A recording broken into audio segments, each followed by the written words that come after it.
mill out a car or whatever they need to do. But the idea is that the projects in there are not driven by outside goals or research goals, but is driven by student interest.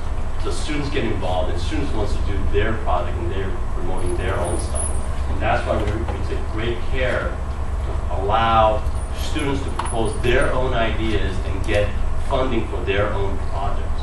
Because one of the things that really limits you is opportunity and space to get your project going, and the small startup fund to get that initial set of equipment or pieces of electronics or whatever it may be.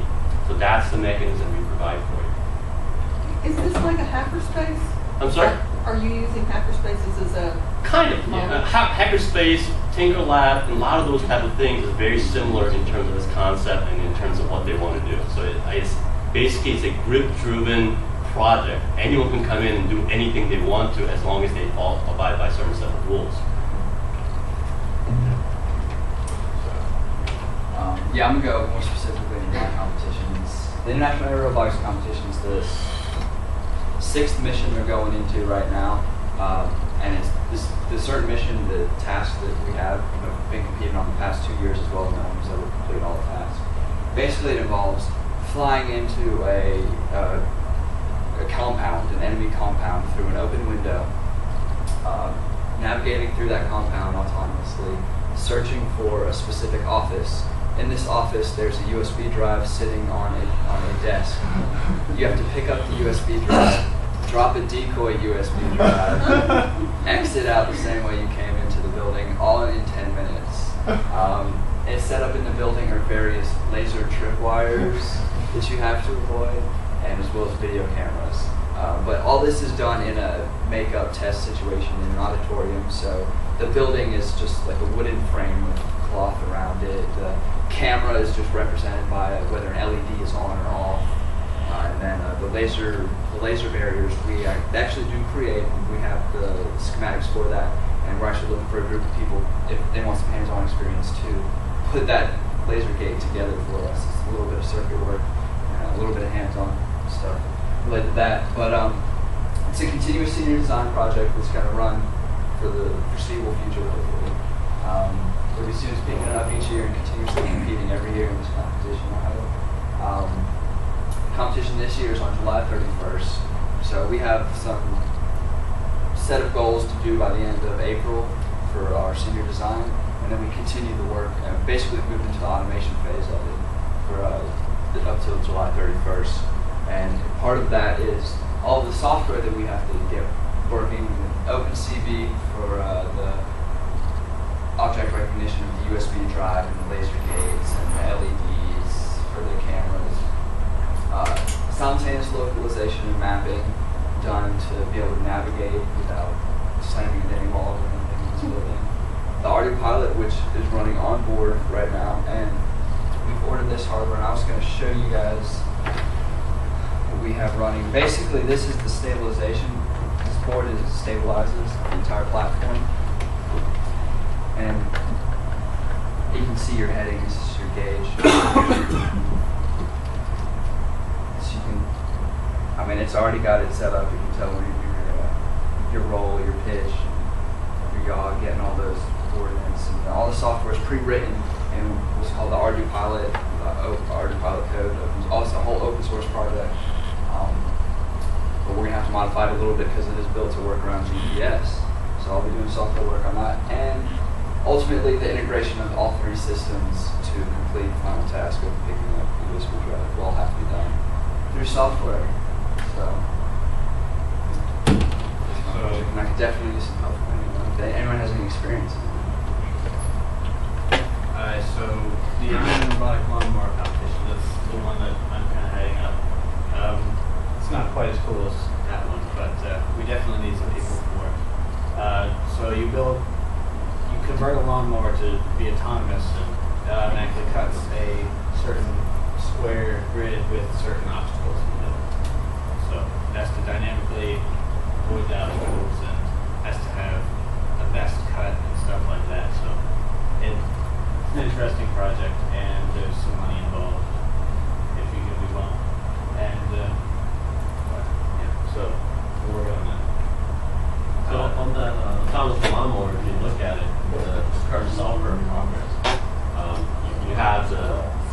GPS error correction. You know, the way the GPS works is that the military purposely puts in error codes into it. So there's no reason why you can't get far better accuracy in your GPS, except for the fact that the military don't want you to get that accuracy. Okay? So one of the things that you have to do is you want to cut the lawn in a very precise manner, in an efficient manner. So basically, if you overlap, you know, a foot, yeah, you're definitely going to get cut, but then you're being that inefficient because you're overlapping that much. If you only overlap an inch, guess what? You can cut far more than your competitor because you're being far more efficient with every swath of cuts that you're trying to do. So one of the key components of this project is to actually get a software-based GPS error correction. And the way you would do that is you would place a GPS, simple GPS unit that is solidly in the ground there. And then you have one on the autonomous lawnmower. Both will get error. But the problem is, even though you know where you are and then you continue to go, what happens is the GPS drifts and purposely drifts, and that's the error that's put into by the military. Well, as that thing is drifting, guess what? The one that's stuck into the ground knows that he's not moving. So therefore, all the drift that he sees are errors. So he collects all the error information, sends to the autonomous lawnmower, and the autonomous lawnmower says, okay, this is what I was told by the GPS, but I'm being told that this is the error. I subtract the error out. Guess what? Now you have accurate information on the autonomous lawnmower. So that's basically the software-based GPS error correction. And that's purely done at the software level. And then the coverage algorithm, again, you know, it's not necessarily the mechanics and all that stuff. It is basically, if you're given an area of a certain size and certain thing, what type of a pattern would you choose to create the most efficient coverage of an area? And even though we're just talking about lawnmower, this concept is very, very critical and a very hot research topic for the military, mainly because a lot of the autonomous lawnmower, autonomous vehicles, whether it be the flying drones or the autonomous submarines or whatever, they're typically used for reconnaissance and surveillance. If you're doing reconnaissance and surveillance, the idea is you're trying to sweep an area. So how best to sweep an area, how most efficiently with limited resources. So it's a very well integrated, and this autonomous vehicles, this area to the military is the future. I mean, if you look at where they're headed, you know, you're making basic comment. You know, there are certain generals basically saying, "Why do we need pilots?" Because if you think about it, the cost and the weight and all the electronics that goes into a fighter jet, so much of it is because of the safety of the pilot that you have to put in there. As soon as you remove the pilot, tremendous amount of cost goes down. Tremendous amount of electronic that has to support him disappears. Therefore, it becomes much more lightweight. So therefore, your mission distance increases. And also now, you know, a lot of times the reason you can't do the higher G-force maneuvers is because the human being would pass out. Now, if you take the human being out, guess what? It's basically, you know, 20-year-old connected via satellite from Colorado doing high G maneuvers. He doesn't feel any Gs. Therefore, now you have really super high maneuverable jets that can outmaneuver anything out there that's manned, you know, that has a person in it. Because normal person, I mean, I think there's like a max G of about maybe, you know, 8 Gs, and you can only sustain that for about, you know, maybe 7 seconds tops. After that, even the top line pilots pass out. Okay, so these are all very well interconnected, and there's a lot of different areas. Just because you get this particular project does not mean this is the only kind of experience you're getting, but you really have to look at the broad experience of what you're getting. Another project that I was doing, the 3D LED display. So I've seen a couple of things that people build little cubes out of LEDs and do really cool stuff with that. And I've seen things where somebody takes a single line of LEDs and spins it around to create kind of a banner. And they turn the LEDs on and off, so with text on it. So I was kind of thinking about how to combine the two. So what we're doing with this project is we're putting 8 lines of LEDs. So a grid of LEDs and spinning that around. So you should have sort of a 3D display. The problem is that this will take a whole lot of programming to display anything accurately. It's not just a 2D display or a fixed number of points. It's timing, and then you need to, so it'll be pretty interesting to program, but we need some people help with that. So Josh, what did you want to show this last piece? This is, that was the recent. oh, with the Connect.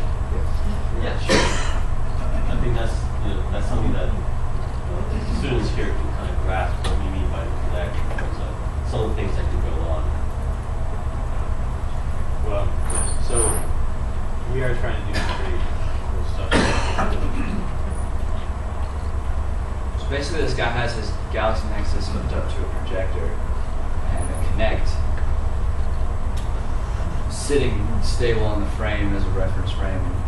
He's just controlling his just with his hand. That's just a projected image on the screen.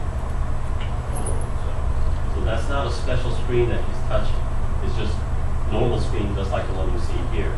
It's the Kinect sensor that is actually looking at the positions of his hands, not via video, but via actual depth perception. I don't know if any of you really play with the Kinect sensor or not, but it is an amazing piece of hardware. I mean, when it first came out, I just could not believe that they were selling it for $150 because, just 5-10 years ago, you were talking about if you want to get something like that, you're looking easily $15,000, $50,000 for a sensor like that. And now it's out there, and they give you the SDK, guys, which means that as soon as you have the SDK, there's tons of possibilities. Just about anything you can think of, you can do. It's just your only block is your imagination.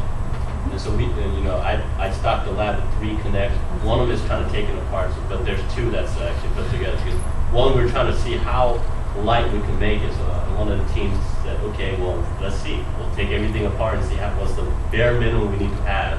So that's what's going on there. 2 of the lab computers are installed with Kinect SDKs, right?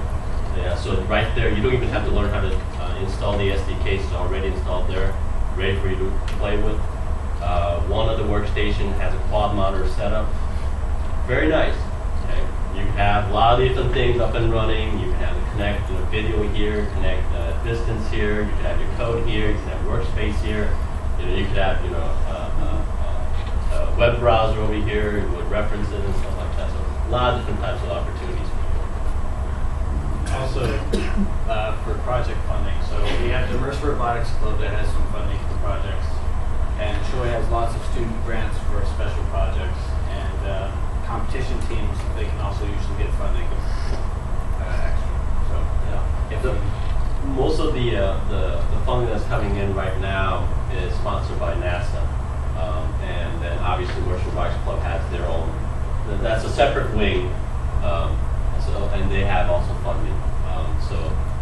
And then we're always looking for different opportunities to bring in more funding sources and stuff like that.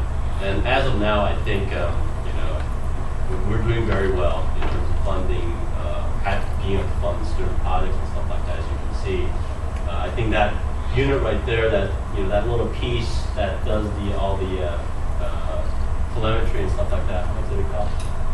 That was a $200 part, and the Robotics Club funded it through the student project funds that it has set aside to award throughout the year, which there's still, I think more than half of the pool is still there.